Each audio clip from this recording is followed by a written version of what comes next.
The hidden driver of the Southwest Florida real estate market. This is Jeff Dumbarella. I'm the director of the Southwest Florida Real Estate Association and the broker of Steelbridge Realty, here to share some knowledge with you.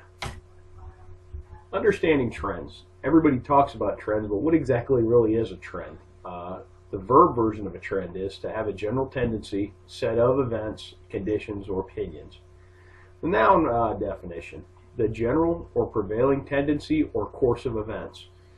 Everything that I can find is always cyclical, and it's either by design or this is just how the experiment works better. But I mean, hurricane season, economic cycles, housing cycles, demographics particularly is very cyclical based upon the events that drive them.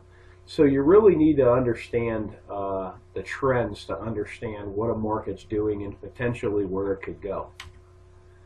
The base driver of the Southwest Florida market is retirees. They really are a base driver and a somewhat hidden driver. If you're not working or living in a retirement-based area, you tend not to notice it. If you live in some areas of particularly, say, South Fort Myers and some of the younger neighborhoods, you really wouldn't know retirees are base drivers because everybody around you is 40 with 3 kids. But a retiree is a person who's retired from a working or professional career.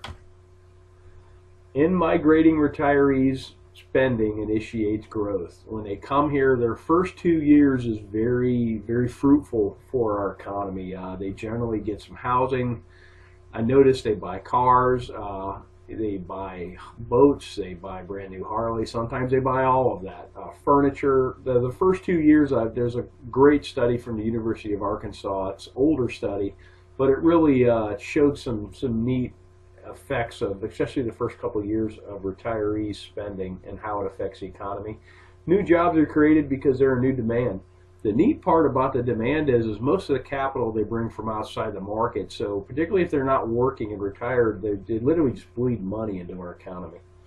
And then some households, they build new houses. Some of them rent, some of them purchase, all of which creates jobs and income. How do you check this? Well, the U.S. Census. It's an official enumeration of population. They've been doing it for a very long time. One particularly useful set of data is the count of live births. They have a lot of data sets, and if you've never been to the census page, you can download most anything there with the click of a button. It goes right into Excel, and you can work with it. And this is how you can project and extrapolate current and previous retiree trends. How do we know this to be valid? Through analysis, it's been determined that 62 years of age appears to be the age to trend. I have trended ages 55 all the way to ages 70 against our sales counts. 62 is really the age to look at. The simple math always sheds the most illuminated path.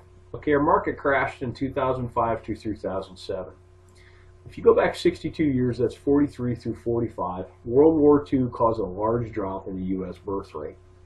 Lo and behold, 62 years later, all the retirement centers in this country crashed first. When the bubble blew, it was Florida, Arizona, and Nevada, Las Vegas that blew first, and those were heavy retiree pockets, and that's what popped the bubble. Take a look at the last cycle. Here's our sales counts, and here's the live births. Charted against one another.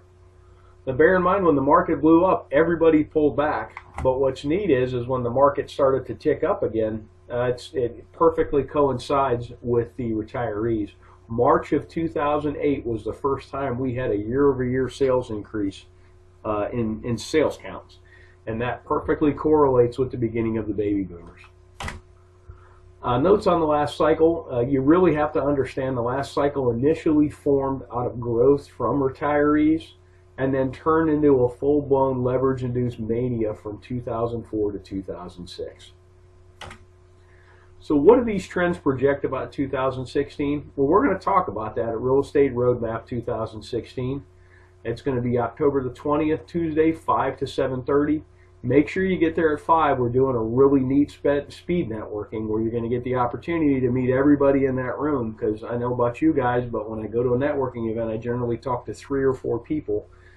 mainly because it takes me 20 minutes to say hi, but you'll leave these events and you wish you could have met more people and made more contacts. And speed networking, this should be a great vehicle to do that.